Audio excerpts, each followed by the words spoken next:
Hello and welcome back to Mancinima. How you all doing? You all doing all right? As you can see, we're not going anywhere just yet. Just want to recap on what I said at the end of the last video. The subscriber numbers have stagnated at the moment. They're kind of sitting around 347. I'd love to get to 350 just to get to that number at the moment. So if you've got any friends or family or anybody else that uses YouTube and you think they might enjoy these review videos, please share the information with them, share the link with them, get them to watch this one. And if they could subscribe, that'd be great. Let's try to see those numbers going up. It will encourage me to do more of these. I'll tell you just briefly why. It's because it takes a long time to put these videos together. It takes a long time for me to actually do the review. It takes a long time for me to then put it into the edit, find the photographs, bring it all together, add the music, and then of course it takes a couple of hours to upload it to YouTube itself. So, there's a lot of effort goes into these, and if I'm finding that the subscriber numbers aren't going up, or if the viewing figures aren't going up, and if the likes aren't going up, then it's kind of a bit of a waste of my time to do these, and I've got other things that I can be getting on with, I've got other projects I can be getting on with. So yeah, if you're enjoying the film reviews and you want to encourage me to do some more, please come along and subscribe to the channel. Please give the videos a like. And please share them amongst everybody that you know that might enjoy a film review, and hopefully we can get back and do some more. I enjoy doing these, but they do take a lot of time, and of course, if the effort's not being rewarded, then you've got to reasonably and realistically take a step back from it all. Anyway, I have got a film review for you today.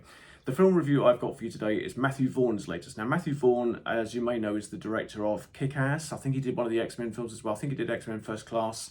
He also did the Kingsman movies, so he's a great kind of action director. And his latest one is no different. It's a movie called Argylle, and it stars Bryce Howard, who you may remember from the Jurassic Park series. She's playing a character called Ellie Conway, who is an author. Now, she's an author who writes a series of spy novels. She's just finished her fourth, and she's at this book signing at the beginning of the film, and she's saying that she's going to be working on the fifth. And we go kind of into her world. We go into the world of her book and we see what she's written. And the story that she's written stars Henry Cavill as the agent Argylle. He's kind of this big tough guy with this strange kind of flat top hairdo.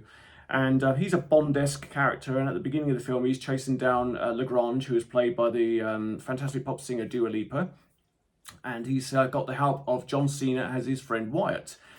So there's this kind of great Bond-esque chase sequence at the beginning of the film, and then as we get to this certain moment in the film, we fade away and we go into the bookstore and we see Ellie telling her story to her adoring public.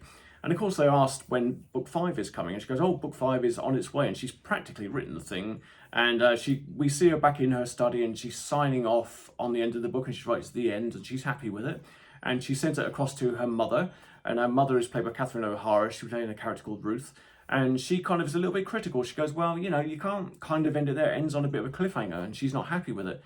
So what Ellie decides to do is she decides to get on a train, because she doesn't like flying. She gets on a train, and she decides to travel to her mother and spend time with her mother and her father and see if they can work out the differences between kind of what's gone wrong with the plot, or what her mother considers could be this so-called extra chapter, and see if they can fix it themselves. And it's while she's on the train that she meets this kind of vagabond-looking character, and he's played by Sam Rockwell, Aidan Wilde. Now, he comes and sits along with her and he says, oh, I'm a big fan, I've got your book and everything. And then she says to him, oh, well, what do you do? She doesn't really want him sat there, she just wants to be on her own. And he says, well, I'm into espionage. And then she goes, oh, yeah, right, because I'm a spy writer. And then before long, before you know it, Ellie is being attacked on the train by all of these people who are trying to kill her. And it turns out that Ellie's stories veer too close to the truth, and that's why they're trying to take her out. So Aidan decides to take her away and try to save her, and then the story kind of develops from then. I'm not going to tell you too much from there on out, because the movie does take a lot of twists and turns, and it's very interesting the way things go. I must admit, I was sitting in the seat last night, sitting and watching the movie, and I thought it was going to go a particular way, and then it takes this turn, and you go, oh, okay, yeah, probably should have seen that coming, but I didn't. And then it turns another way, and you go, okay, well, I definitely didn't see that coming. So what to say about Argylle then? Well, the first thing I'll say is that it's a very long movie. It's 2 hours and 19 minutes long. And unfortunately, you do feel that in a couple of places, mostly towards the third or final act, if you like. I'm not going to reveal what goes on, but there's a sequence where there's a lot of coloured smoke used, and you've got a couple of the characters taking out some of the villains. And it's all, it's all beautifully choreographed. All the colours, smokes make it look wonderful. And, you've got these high shots looking down on them and close-ups of their faces and the bullets flying everywhere. Like I say, very beautifully choreographed. It just went on a bit too long, and then once they leave that sequence, there's a little pause and they go and do something else, and they enter this other room, and there's an oil slick, and there's another kind of big kind of fight sequence that breaks out, and that goes on a little bit too long as well. So you've got these two kind of heavy-handed fight sequences, one pretty much on top of the other with a minor pause in between. So I just felt that you could have probably trimmed the fat there a little bit. It just seemed a little bit too much to go from that pause and then to another big heavy kind of fight or action sequence, and that just felt a little bit heavy-handed for me. The other thing I'll say is that during the film, you're investing in the first two acts in these particular characters. Again, I'm not going to spoil anything for you. Go and see the movie. You're investing in these characters. You're following certain characters and the way they are. There's a couple of plot twists in the middle, which aren't too bad. But then in the third act, there's like a major tonal shift. And those characters that you've invested your heart and your soul in and you followed for the kind of the beginning of the movie, you're now beginning to feel differently about. And it kind of really, I found it really jarring, to get to that third act, to get that revelation and to go, oh, okay, well, how am I supposed to feel about these characters now? How am I supposed to invest in them now when I've spent all that time investing in them? And now you're telling me that their characteristics are completely different to what we've been watching, all the way to the beginning of the film. So, yeah, I found that a little bit jarring as well. It does kind of settle itself down right at the very end, and you do understand why they did it, but it just felt like a massive tonal shift from what you've been investing in at the beginning of the film to where we are.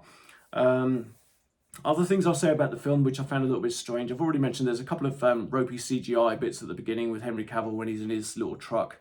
It didn't look as realistic. There was moments like that. There's a couple of other CGI bits in there, especially with the little cat. If you love cats, it's great because Archie the cat is in the film and he's got a couple of little scenes to himself and he does a couple of things, that helps the movie out. So yeah, he's quite fun to watch and he's in the film for the majority of the film.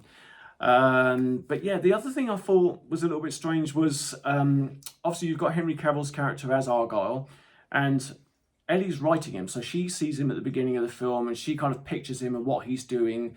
And it's all right all the time. You've got the sequences where it's cutaways to him and what he would be doing in a Bond-esque kind of film or book, if you like. But it's when she kind of looks down the train corridor and Sam Rockwell character is fighting some of the villains. When she looks at him, she sometimes replaces him with Henry Cavill. So she's replacing kind of Aiden with Argylle.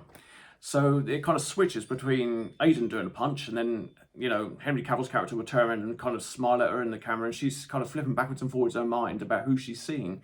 So that could be a little bit strange as well. It's strange the way that Henry's used in this film because he's obviously he's a big actor, he's a well-known name, and it's almost like he's a cameo part in this film. I mean, there are actors who are cameoing in this film. You've got Richard E. Grant is cameoing in this film. Samuel L. Jackson's in the film. He plays a slightly meatier part, but he's in the movie. You've got Sofia Boutella, she's in the movie as the Keeper of the Secrets. She's in a very small part, so it's quite a big cast. But it just felt strange for me to watch Henry Cavill kind of almost popping in and out of this film when the posters all display him as being like a lead character, if you know what I mean. But anyway, that's the main things about the movie. It's thoroughly enjoyable, don't get me wrong. I think, at least in January we've had a few films that are quite on the quiet side. We had that One Life thing, a couple of horror movies which have been okay, but nothing spectacular. I thought Baghead was okay. But yeah, there's been nothing so far that would kind of, like I'd say, that you really ought to go, if you're not enjoying these cold winter weathers and things like that will get you out your home and go to the cinema and go and see. But I think you should go and see Argylle. I think you'll have a great time with it. Like I say, it's a little bit flabby in places, a couple of dodgy CGI bits, and there's a tonal shift here and there. But on the whole, I thought it was an enjoyable movie. I thought it was, quite a fun film. It's one that I'll buy because I like Matthew Vaughan's films. So when it comes out on disc, I'll invest in it. It's got a fantastic soundtrack. The other thing that kind of surprised me about it is you've got a character, you've got an actress like Dua Lipa in the film, and she's obviously a big international superstar pop singer, and she doesn't contribute a song to the movie. And I thought that was a bit strange. Wouldn't it have been great, to have had one of your main kind of roles and have your song on the soundtrack? She's not on the soundtrack at all. Saying that, the soundtrack's great. I thought it was some really good music used in there, some Barry White used in there and some other moments. However, when I went to have a look on iTunes this morning to see what was on the album, none of those songs that are featured in the film are on the album. They're all kind of the musical score, the orchestral score, if you like, for the movie, which is a bit of a shame because I would have liked an album full of those pop songs. which I would have downloaded, but you didn't have it, so I can't do that. Anyway, that is basically the end of the review for Argylle. Like I say, thoroughly enjoyable film, spy, comedy, kind of action thriller, a little bit baggy in places. Reminded me of a little bit of The Lost City with Sandra Bullock from a couple of years ago. But yeah, I think if you want to go and see an action kind of comedy thriller, then maybe Argylle's the one for you. Great cast, great music throughout, a little bit baggy in places. That's the only other thing I'd say. Right, out of 10, what would I give it? I'm going to raise the bar on this one a little bit because I really enjoyed it, despite its faults. So I'm going to give this one an 8 out of 10. So, like I said, I'll buy it when it comes out on disc because I did enjoy it.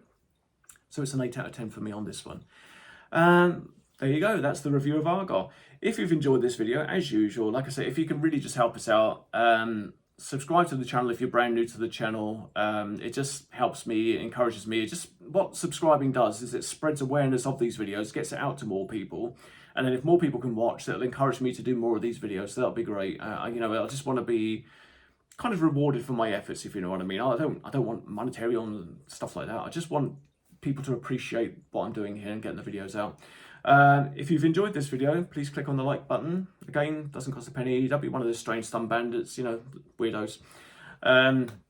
And if you want to come and talk to me about movies, I'm always happy to chat in the comments. I've had a couple of people come by and drop comments in, which is lovely. Thank you guys for doing that. I appreciate it.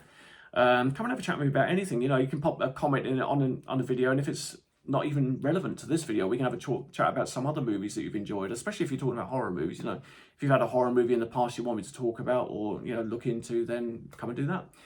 In the meantime, I will be with you on the next video. I don't know what the next film coming out is or what the next big film coming out is, but I'll be back then, and I'll see you all very soon. Take care.